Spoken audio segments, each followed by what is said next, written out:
Morning, everybody. It's Monday, the 18th of January. We are Signal Centre Talking Bull. I'm Joe Neighbour, joined only by Ian Coleman this morning. How you doing, Ian? I'm very well, mate. You? Yeah, not too bad, thank you. I believe Steve's having a few technical issues this morning, so will join us if he can get on top of those. But the show must go on. Indeed. How was your weekend? All right. Yeah. Just wet and windy. Didn't really do a lot. Bit of walking.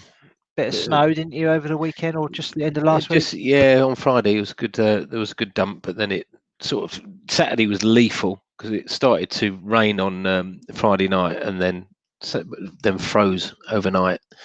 So everywhere was nobody was prepared, of course, because we're British. So we weren't supposed to be going out anyway, I guess, were we? So.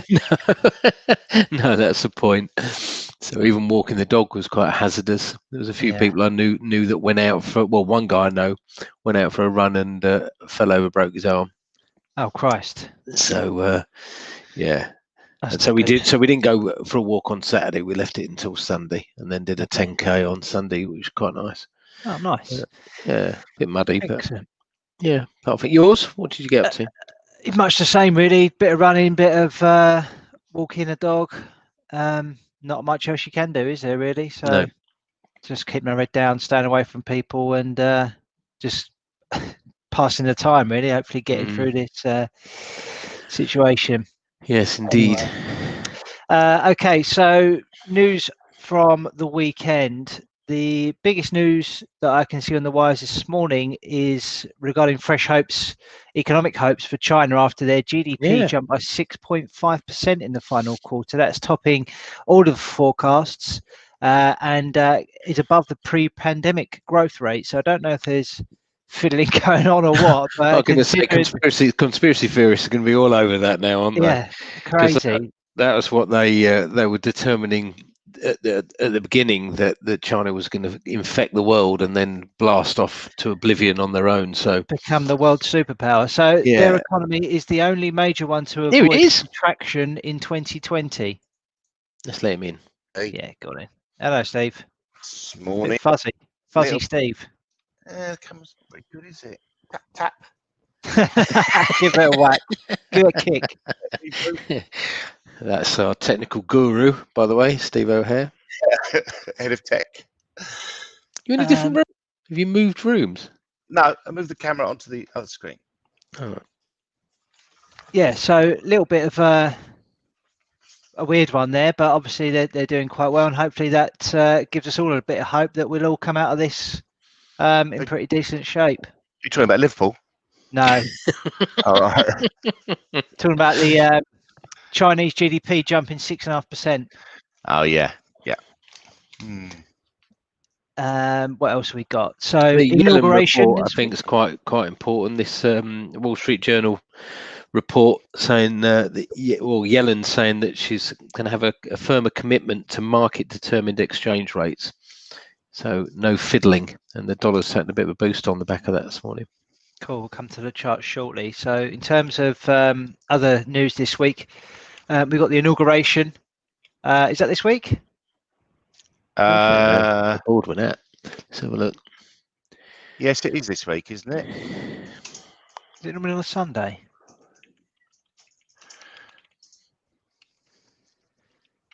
So I guess there'll be a bit of anxiety about what happens with that, whether or not Trump supporters are going to come out armed to try and cause some disruption. We'll have to wait and see. It's a US holiday today, so expect markets to be a little bit on the quiet side as a result of that. UK COVID cases appear to be declining, so there's hopefulness that the death rate will also follow suit, and we can get this under control. I think over 3 million now vaccinated in the UK, which is going in the right direction.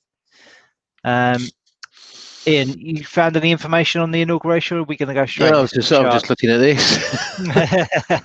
This Biden inauguration, 45 US state houses.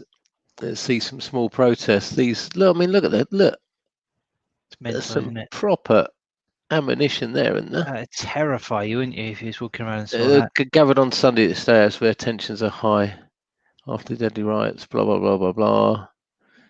Don't know when it is. Not fun. That promises to be. Look at this, Jesus Christ!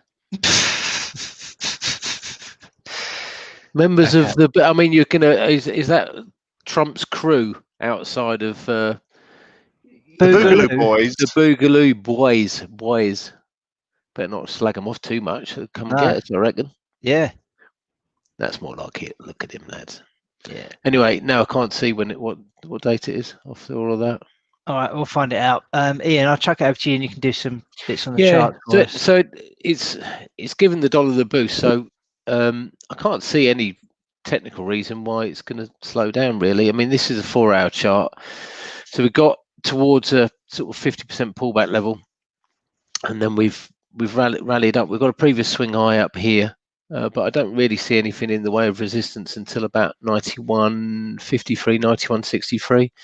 So I think that high is going to break out, and I think we're going to push on. I mean, sort of the big picture analysis is still nothing really in the way of solid resistance until we get up here, which is a reverse trend line at 92.73. So I think we're going to see some prolonged dollar buying. And if we look down at this chart, okay, it's not perfect. But you could say that was a morning doji star-ish. I know that candle should be a bit more solid. So yeah, on that weekly chart, if you go back to that weekly chart, the only resistance I have in terms of trend line resistance is if you join them the high and the middle point, and there's that just comes down in here. No, right from the top to the midpoint. Yeah, let me just expand it out a bit. Yeah, it's sort of when you've got it sort of crunched up like that, it didn't look like. It looks like quite a sharp angle. Is it because you haven't got log scale on it? I don't know. I've got log scale on mine. Click log. Where? There. At the bottom. Yeah. A lot of difference, is it? Yeah, that was my sort of like first little resistance. 91.55. Yeah, around there. That's the only one. I thought it was equal to the previous swing low as well, around about. It's August, not far September. off there, is it? Yeah. Yeah. So but with you, it's sort of like I think there's a bit of Ichimoku cloud resistance at 92 on the daily, but that's about it. Yeah. So I suppose yesterday's, if you were looking to buy dips, last week's Marubozu, I suppose, would be nice, wouldn't it? Because it's pivotal on there as well. So that was the swing high. So if we do get any moves lower, sort of 90.40 looks prime for buying. But I just, looking at these, the majors, I'm not quite sure we are going to now. I mean, you got 38, but out of all of them, I think Euro isn't looking the weakest because if you look at Euro Sterling, that's sort of bouncing higher. From close to a 261.8% fib, which was down here at 88.41. Euro yen, we've got a 261.8% fib here at 124.95. Euro Aussie, there's another one down here somewhere, 153.20, and Euro CAD, Euro CAD 153.20. So out of all of the sort of majors, I'm wondering whether or not there's potential for a bounce in euro dollar, but off this 38.2% pullback level at 120.62. But looking at price action and how quickly that sort of moved lower, I'd prefer to look at it down here, not current price action. Cable, we didn't get to the flag formation. We're now breaking through this. If you look to the 4-hour chart, this is looking very bearish. And that's probably the reason why we're getting a lift higher in Euro Sterling this morning. So broken this wedge formation to the downside, that's got a measured move down here at 131.86. Dollar Swiss, I thought we might get a deeper pullback, but we've broken out of this flag formation. That's a previous swing high. Again, I think that's just going to get taken out this morning.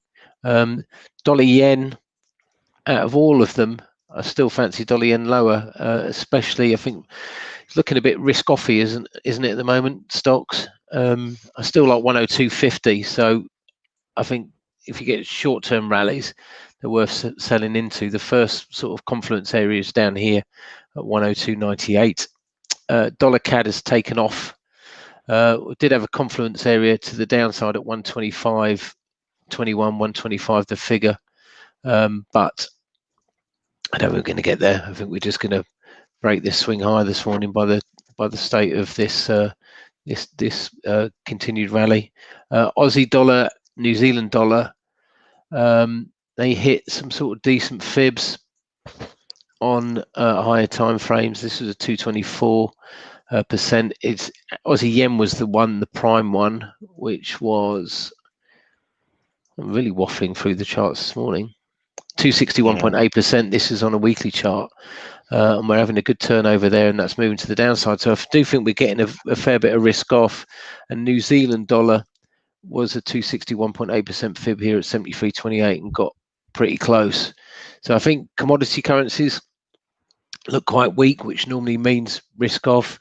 Yen looks quite strong, and Swiss looks quite weak as well. So from currency point of view, if this is sterling Swiss, it's what we called on Friday, and that really doesn't look like it's going to stop the move lower. And Euro Swiss was already well on its way to moving to the downside. So it's looking a bit risk offy. It is a New York holiday today, Martin Luther King Day, but it seems to have got off to a bit of a lively start. That's nice me. one. I'm going to have to jump off, gents, because I've got a call, but I've sent you my trade of the day if you want to carry on. And also, Steve, wanted to congratulate you on your 4.21R win on Bitcoin on Friday. Did you see how close I got to get you stopped out? Yeah, Nat's cock. Yeah, it was. I think my stop was at 42. It got up to 40. So, yeah, lovely. Saved by the bell. I'm glad we don't take the spread into account, or maybe that was the high of the offer. How did we do? We came out flat, did we?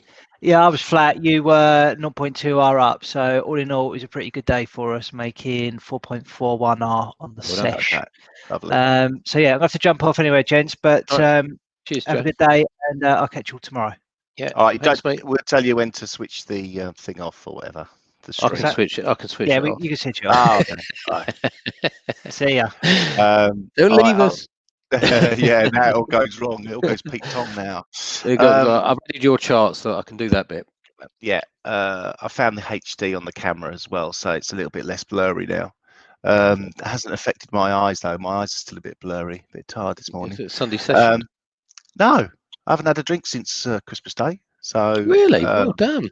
No, not I'm sort of even trying. I'm not doing the dry January either, but I just don't fancy one yet. After the COVID, yeah. I mean, the first couple of weeks I really didn't fancy it, but since then I've just sort of thought being a bit healthy, but I'll have a drink if I fancy it, but I haven't fancied it yet. Although watching Liverpool play makes me want to have one. I'll run through the indices. We had a bit of a reversal last week in most indices. The exception to that is probably the Hang Seng, but I'll run through them from European, US, and APAC. Weekly charts formed bearish candles. Bearish maybe inside day, or bearish inside week on the FTSE.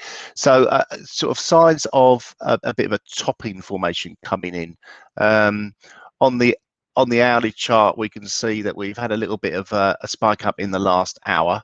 The resistance coming in around about 67.50 in FTSE, but we're looking to sell into rallies after the negative week last week. DAX, same sort of thing. Last couple of hours we've had from 8 o'clock, we had a bit of a spike higher. And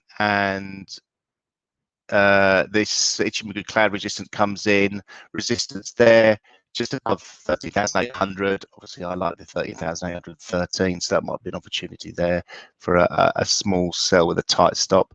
I'll have a look at that later. CAC as well, that's under pressure. They almost look like triangle flag formations on the downside, so be a bit wary of indices as we go into early this week's sessions. The Dow again, let's look at maybe the longer term charts. This was another poor week. Down last week, we can see this hanging man candle the week before, which looks positive because it made an all-time high, but in fact, it can be a negative candle if we get follow-through negativity the following week, and that did sort of half happen, didn't really fully happen, not like in the Nasdaq. So the Nasdaq is the one that I'd be more wary of, a bearish engulfing on the Nasdaq after a hanging man candle. So watch the tech stocks this week. They could. I think we've got earnings this week, haven't we? Yeah, it started last week, didn't it? Mainly banks, but yeah, it's the calendar's a bit jammed with that actually. Is there any big tech in there this week? I don't know when it is. Have a look at Bloomberg thing. Aussie 200, that's performed pretty well in this recovery phase of the indices, but again, a bit of a negative week last week. We can see the Nikkei, bit of an indecision doji on the week, and the Hang Seng, this is the one that's kicked on. Looks like the next level of resistance to test would be from last year's high, which comes in at 29,160. So that's a good performance overall for the Hang Seng over the recent month. Well, since the start of the year, really, that's really outperformed. Quickly look at, there's some interesting move in the gold last night.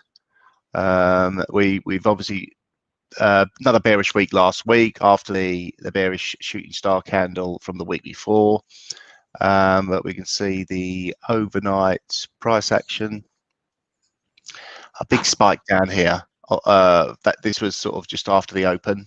Big spike down here at midnight last night, down to 1800. And obviously that's always all the big figures are psychological levels, and it held and bounced straight back. So it was a very fast flush out of stops. We've got a similar move in silver. That got down to 2,400 or $24. So again, the big zero levels holding price action, and even a bit of a decent rally in silver up to 25.15 before setting down. Now, because that happened out of hours, sort of a lot of people don't really count it, but as on the chart it shows. So we've got to sort of take it as levels that have actually filled or whatever. I always look at the Sunday Open, and not that I'm addicted to what we do, but no, of course not. But it's you get some decent patterns, but the trouble is the spreads are so wide. Yeah, so you can't. There's no way that you can trade. Well, you shouldn't really trade on a 9 o'clock open or whatever, because even euro dollars 20-25 ticks or whatever. Yeah. So you have to wait till liquidity comes in. You can get these larger moves because you can have stops being triggered, and if you get a large stop order being triggered, it cascades down and really has a problem. I mean, looking on this chart, you'd take it as a very positive candle because it's moved lower, reacted back higher, formed a bullish hammer, and then this has been followed by a really decent bullish engulfing candle, which has engulfed the previous body. But so again, I think for gold, the levels to really look at is more up towards the 1865 level. The 1800 level obviously was a bit of a target area previously, but we're still, I wonder if this bearish flag formation is starting to play out. It's really lost the correlation with the dollar as well. Yeah, massively. Yeah, really has. Completely disappeared. Yeah, it seems to be more of a sort of like a risk asset of sorts at the moment. That's about it from me. I think that's me covered. News-wise, should we cover that next? Yeah. It's bugger all news, really. Martin Luther King's birthday, so US holiday. Happy birthday, Martin. Yeah, cheers, geezer. I think Zoo survey's out today, or on our note at Zoo survey, but I can't see it on the calendar at all. Here is the calendar. So this been and gone, consumer confidence. Eurogroup meeting, again, it's only sort of mid-range importance. And then some New Zealand figures overnight. So it really is light on the calendar. I would normally say it's a good day to play golf, but you can't. So unlucky. Trade of the day. What's Joe's trade of the day, Stevie? Joe's trade of the day was selling gold, and he posted this a little while ago. So he was selling gold at 1833.5. It's trading 1832. We'll give him 18. We give him what he said, 1833.5. So he's got a little bit of a head start in front of everyone else. His target was 1766. And his stop on the trade was 1845.7. Lovely. So he's a 10 on size. 5.53 to 1. That was him. Cool. Go on. Do you got one, or do you want me to go? You go next. I'll line mine up. Okay. I'm looking at Aussie New Zealand, and it's something that I looked at the other day and got stopped out on, actually. But I like it when you get these fib levels when they all line up, sort of short term to long term fib levels. And if you look at the daily chart, it's had a real decent move to the upside. If you squint really hard, you could maybe say that's 1, 2, 3, 4, 5 waves up. The thing that I do like is 61.8% retracement level is at 108.03. We're just getting a spike through there, and that's holding. If we go to this time frame, and this is the 8-hour chart. The only reason I look at the 8-hour chart is obviously it's extremely similar to the daily, but you just get better visual impact, if you like. So we've got a 261.8% here at 108.18. We've just seen spikes up to that this morning, and a mild rejection up to now. And then if we go to this time frame here, for ending wedge up there, let's just refocus it. Commodity currencies sometimes run to 361.8% or 423.6%, and they got a 361.8% fib here. So it's all sort of lining up, I think, for at least a correction to the downside. And I'll stop waffling because it's on the move. So I'm getting short here. I'm going to target this support because it might bounce up to make a head and shoulders probably, and then I'll just put a stop there. So I'm getting short at 107.96 with a stop of 108.06, targeting 107.63, which will hopefully give us 3.49 R. Nice. Over to you, Steve. Well, indice wise, there's a couple I really like, and I'm going to sell them because of the bearish action from last week. But the one I have to go for really is Nasdaq. Ideally, I'd be looking to sell a little bit higher, but gun to head and all that malarkey, we have to get in now. So I'll get in now. Yeah, it's broken through the cloud on the 4-hour chart. It's broken out of this bullish channel. Even if let's even try and redraw that. Even if we redraw that, taking this candle into account, it's below it. So it's broken out on the weekly chart on that candle. On the daily chart, it's a bit of a top-in formation, and really looking for a move down towards the previous all-time high back in September, 12,466. So that's somewhere I could look to target. Let's get the hourly chart up and see where 12,466 brings us out. And then that'll give me a little bit of an idea of, well, why don't I leave it at that? The risk reward on that is massive. Well, yeah. Well, no, but I could make it a lot more because 12,800 is quite a, if we drill down to there, it's quite a decent level. So I'm going to go ultra high risk here. So most people should really ignore this trade. 12,000. Listen, anything could happen if those nutters on Capitol Hill or whatever it is get involved this afternoon. They won't wake up early. I wouldn't have thought, will they? No. So I think you'll probably be looking sort of late afternoon. Yeah. Well, yeah. I mean, so high risk. Stop is at 12,822. Take the 0.6 out. Don't need the 0.6 in there. I'll make it 23. And I'll say I've got short at 3. And I'd say I'm targeting 73. So makes it all tickety boo. 10.6 to 1. Another sort of wild one. Yeah, but tell you what, you got a 4R on Friday, didn't you? So yeah, I was a bit disappointed with that. I really thought I was going to hit the target. I think it got down to about 6 or 7R at one point. But anyway, that is it. Lovely.